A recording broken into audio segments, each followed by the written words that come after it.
Global के chairperson और managing director Devina Mehra जुड़ी हैं। उनसे समझते हैं कि उन्हें मार्केट का टेक्सचर इस समय कैसा लग रहा है। देवीना जी, गुड मॉर्निंग। एक सेंस बन रही है क्या कि ग्लोबल मार्केट में एक बड़ी करेक्शन की शुरुआत हुई है, खासतौर से जिस तरीके से एआई लेड स्टॉक्स गिर रहे हैं, बिटकॉइन जिस तरीके से गिर रहा है और यूएस मार्केट में पिछले 3-4 दिन का टेक्सचर रहा है, क्या एक ग्लोबल करेक्शन की हमें चिंता होनी चाहिए इस समय? देखिए, ग्लोबल मैं हमेशा कहती हूँ ग्लोबल का मतलब अमेरिका नहीं है। तो वो अमेरिका में जरूर काफी टाइम से मैं कह रही हूँ कि बहुत लंबा समय था आउट परफॉर्मेंस का, 10-12 साल, और वो कभी न कभी वो खत्म होना था। और शायद राष्ट्रपति ट्रम्प के आने से वो समय की मियाद थोड़ी कम हो गई, कि वो थोड़ा और जल्दी हो गया। और आप देखिए तो पिछले कई महीनों में मार्केट बहुत नैरो होता चला गया था। उसमें मतलब खाली टेक्नोलॉजी टेक्नोलॉजी में भी कुछ ही शेयर्स, और उसमें भी अगर आप देखें नैस्डैक में, तो जो बिना रेवेन्यू और प्रॉफिट वाली कंपनी सबसे ज्यादा चल रही थी। तो वो तो खतरे की घंटी थी ही। हम लोग तो इस पूरे साल भर ही अमेरिका में अंडरवेट रहे हैं। ऑफ कोर्स फिर भी बड़ा वेट है, पर अंडरवेट रहे हैं। यूरोप का वेट बढ़ाया था, और चाइना पिछले वर्ष से ही अधिक वेट था। तो एक बार और अब उसको देखेंगे अब क्या करना है। अभी तो जापान में भी कुछ कुछ खतरा बढ़ रहा है। उनका जो लॉन्ग टर्म बॉन्ड है, वो उसकी यील्ड अभी आई थिंक हिस्टोरिक हाई पे है, उतनी हाई कभी भी नहीं थी। तो उसके कारण भी पूरा जो दुनिया का फाइनेंशियल सिस्टम है, उसमें कुछ ना कुछ तो चीजें बदलेंगी। जापान का अपना डेट बर्डन भी काफी है, और जापान काफी अमेरिकन बॉन्ड्स भी होल्ड करता है। तो वो थोड़ा सा, वो भी एक देखने वाली चीज है। उसमें थोड़ा और स्टडी कर रहे हैं। पर ऐसा भी नहीं है कि पूरी दुनिया एक साथ ही जाती है, ये भी एक मिथक है। मैंने ये पहले भी शायद कभी उदाहरण दिया हो आपके चैनल पर, कि आप 2003 से 7 का समय लें, जब अमेरिका का टेक क्रैश के बाद भी लो पर ही था एक तरह से अमेरिका। काफी कोई नैस्डैक का तो 2000 का हाई 2015 तक नहीं निकला था, तो 2003 में तो वो नीचे के ही स्तर पे था। फिर भी अगले 4-5 साल बहुत रिटर्न नहीं आया अमेरिका से, लेकिन वही 4-5 साल इमर्जिंग मार्केट्स के लिए बहुत अच्छे रहे। इमर्जिंग मार्केट इंडेक्स 3.5-4 गुना हुआ, भारत 6 गुना हो गया। भारत का उससे पहले के 9 साल खराब गुजरे। सेंसेक्स का 94 से 2003 नेट रिटर्न कुछ भी नहीं था, ऊपर गया फिर नीचे आया। लेकिन उसके बाद वो 4-5 साल में 6 गुना हो गया। तो ऐसा भी होता है। तो ऐसा नहीं है, ये भी लोग समझते हैं कि सारा दुनिया के बाजार एक साथ ही चलते या गिरते हैं। ऐसा नहीं होता। पर अमेरिका में तो खतरा बढ़ रहा है। और एआई अगर आप फंडामेंटली भी देखें तो उसमें बहुत सारे प्रश्न चिन्ह हैं। ओके। तो मैं इसलिए इस पूछ रहा हूँ कि इसको भारत के कॉन्टेक्स्ट में कैसे देखें, क्योंकि हमारी मार्केट ने पूरी ग्लोबल रैली में पार्टिसिपेट किया नहीं था। अब ऑफ लेट थोड़ा सा एक मोमेंटम बनने लगा था।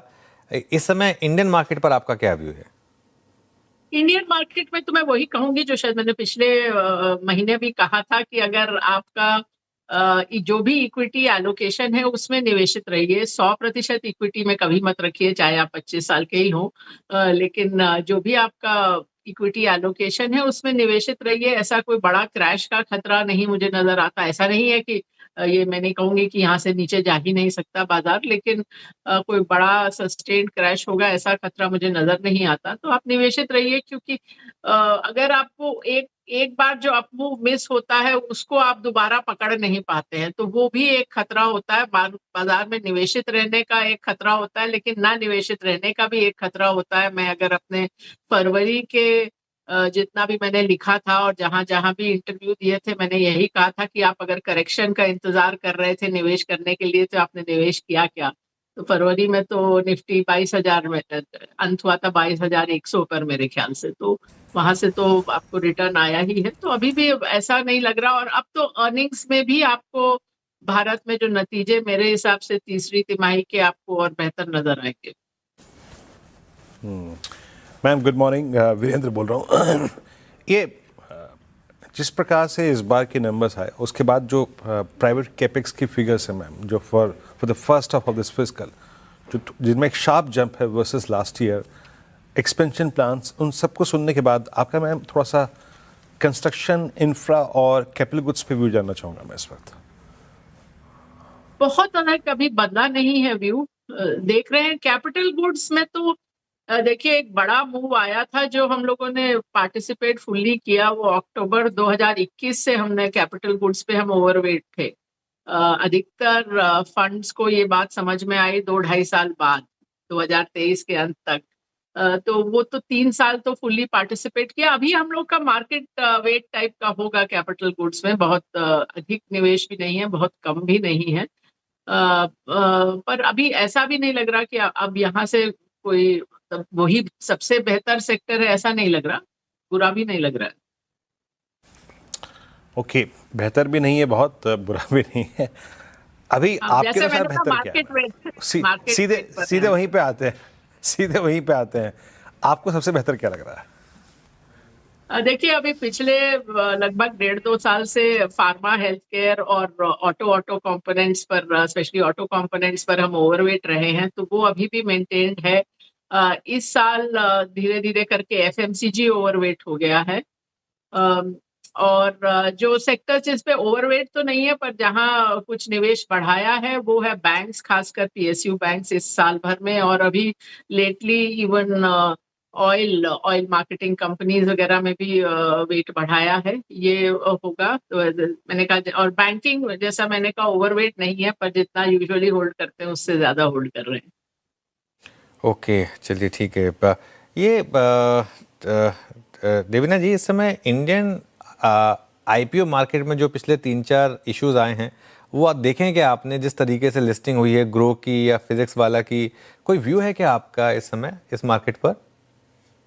देखिए वो तो अब सब स्टॉक्स का अलग अलग रहा है, लेंसकार्ट हो, ग्रो हो, फिजिक्स वाला हो, किसी ने अच्छा किया किसी ने बुरा किया है, पर मेरा जो आम निवेशक के लिए जो सलाह रहती है वो ये रहती है कि आईपीओ जिस समय बहुत आईपीओ का क्रेज हो उस समय आईपीओ में आपको पार्टिसिपेट करने का कोई बहुत विशेष मतलब नहीं रहता है, क्योंकि अधिकतर इश्यूज बहुत ओवर प्राइस्ड आते हैं, बहुत ज्यादा दाम पर आते हैं।